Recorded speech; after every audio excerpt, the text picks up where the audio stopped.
Hello my beautiful souls, welcome back to my channel.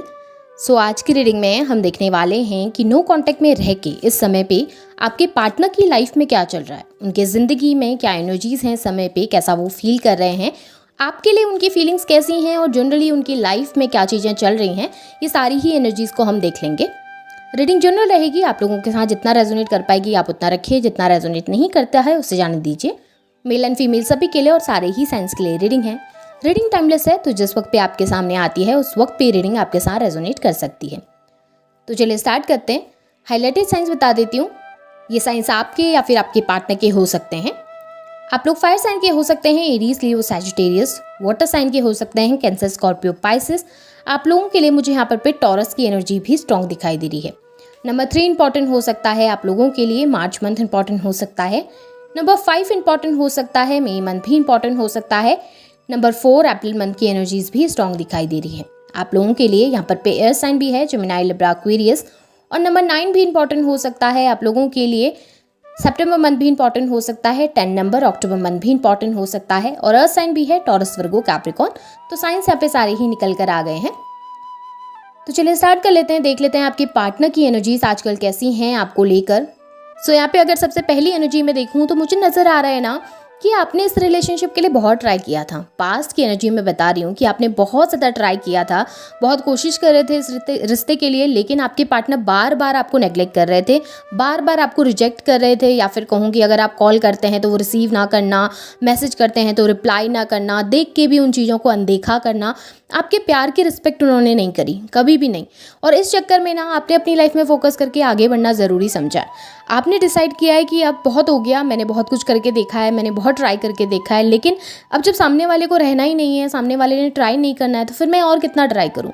मैं इससे ज़्यादा अपनी सेल्फ रिस्पेक्ट को और ज़्यादा नीचे नहीं गिरा सकता हूँ, या मैं इससे ज़्यादा अपनी सेल्फ रिस्पेक्ट को नीचे नहीं गिरा सकती हूँ। मेल एंड फीमेल आप जो भी हैं, सो इस अकॉर्डिंग ना आप अपनी लाइफ में आगे बढ़ रहे हैं। लेकिन आपके पार्टनर को जब आप दूर जा रहे हैं ना, तो उनको लग रहा है कि आप अपनी लाइफ में इतने ज़्यादा फोकस्ड हो चुके हैं और वो आपकी तरफ अट्रैक्ट होने लगे हैं। अब वो उनको लग रहा है कि मैं ऑफर लेकर जाऊँ तो कैसे जाऊँ, मुझे अगर बात करनी है तो मैं कैसे करूँ, ये इतना कोल्ड बिहेवियर कैसे आ गया, इतना चेंजमेंट कैसे आ रहा है, मुझे ट्राई करना है, मुझे कम्युनिकेशन करना है। ऐसा नज़र आ रहा है कि जब आप दूर जा रहे हैं तो आपके पार्टनर के दिल के अंदर इच्छा हो रही है आपसे बात करने की, आपसे कम्युनिकेशन करने की, क्योंकि उन्होंने जिन लोगों के लिए आपको छोड़ा ना, उनकी लाइफ में जो और लोग थे जिनको देखकर उनको लगता था यार ये तो मेरी लाइफ में रहेंगे तो मेरी लाइफ बहुत अच्छी होगी, मैं बहुत हैप्पी रहूँगा इन लोगों के साथ, उन लोगों ने आपके पार्टनर को सिमिलर एनर्जीज देना स्टार्ट कर दिया, उन लोगों ने आपके पार्टनर को नेग्लेक्ट करना स्टार्ट कर दिया। अब आपके पार्टनर का ऐसा हो गया कि ना वहाँ हैप्पीनेस मिल रही है, ना वहाँ लोग उनके ऑफर को एक्सेप्ट कर रहे हैं। अब आप तो हाथ से निकल ही गए हैं, तो अब वो करें तो करें क्या।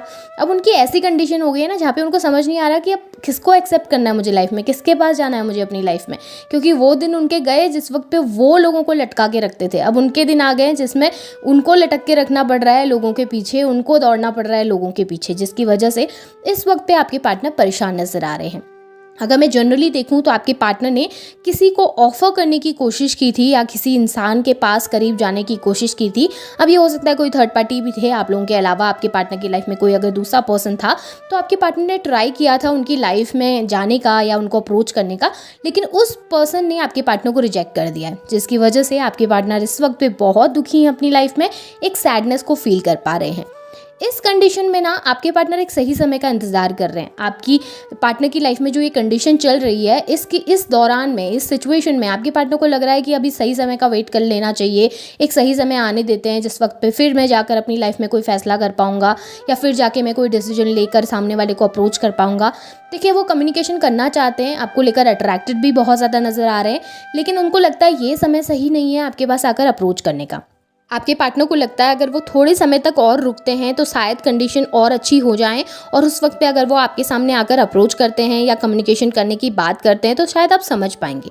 हो सकता है कि रिसेंटली आपके पार्टनर ने कांटेक्ट करने की कोशिश भी की हो आपसे, जिसमें आपने उनको रिजेक्शन दिया है, जिसकी वजह से भी आपके पार्टनर को लग रहा है कि ये सही समय नहीं है दोबारा से आकर अप्रोच करने का, क्योंकि उन्हें लग रहा है कि वो ईगो भी तो दिखाना है ना जो पहले दिखाया था, ईगोस्टिक नेचर में भी तो रहना है, बार बार रिजेक्ट तो नहीं होना किसी से।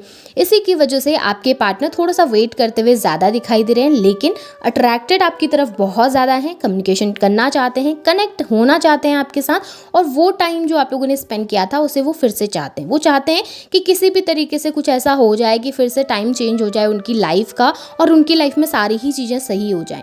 लाइफ में सिर्फ आपके साथ ही नहीं, पर उनकी जनरली लाइफ में भी बहुत सारी प्रॉब्लम्स चल रही हैं, जिसमें भी आपके पार्टनर को लगता है कि इस वक्त तो समय ख़राब ही चल रहा है, थोड़ा अच्छा समय आने देते हैं, उसके बाद ही लाइफ में और चीज़ों के लिए ट्राई करेंगे, या उसके बाद ही लाइफ में और कुछ देखेंगे।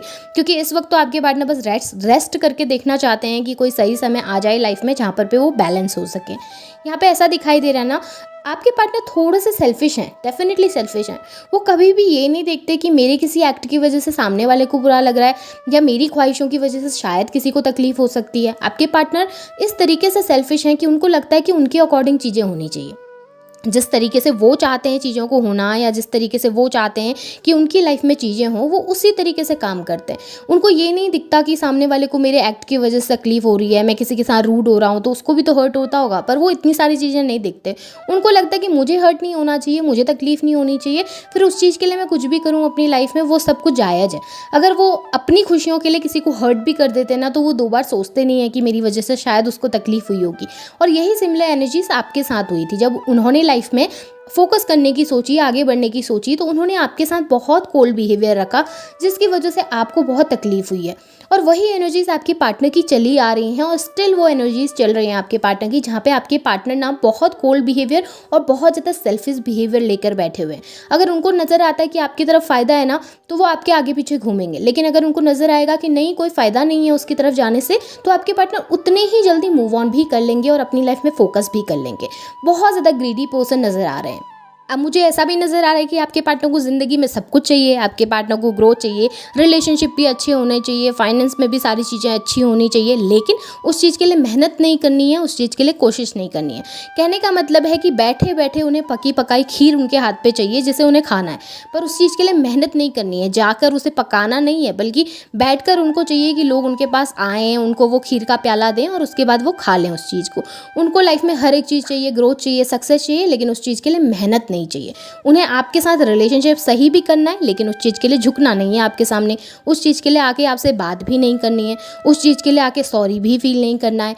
भले ही जानते हो कि गलती करी है, भले ही जानते हो कि सब कुछ मेरी तरफ से गलत हुआ है, भले ही सब कुछ पता है उनको, लेकिन कन्फेस कभी भी नहीं करेंगे आपके सामने आके, क्योंकि आपके पार्टनर बहुत सेल्फिश हैं और उनको लगता है कि वही सही होते हैं हर कंडीशन में, और लोग उनके आगे पीछे घूमते हैं, और लोगों ने ही करना चाहिए जो भी करना चाहिए। आपके पार्टनर का बिहेवियर बहुत ज़्यादा टॉक्सिक मुझे दिखाई दे रहा है, और करंट सिचुएशन में तो मुझे ऐसा नज़र आ रहा है कि आपके पार्टनर इस वक्त पे तो कहीं पर भी कोई भी मेहनत नहीं करना चाहते हैं। ना वो किसी तीसरे पर्सन के लिए कोई मेहनत करना चाहते हैं, ना वो आपके लिए कोई मेहनत करना चाहते हैं, ना वो जनरली अपनी लाइफ में कोई मेहनत करना चाहते हैं। वो बस चाहते हैं कि उनको बैठे बैठे सब चीज़ें मिल जाएं।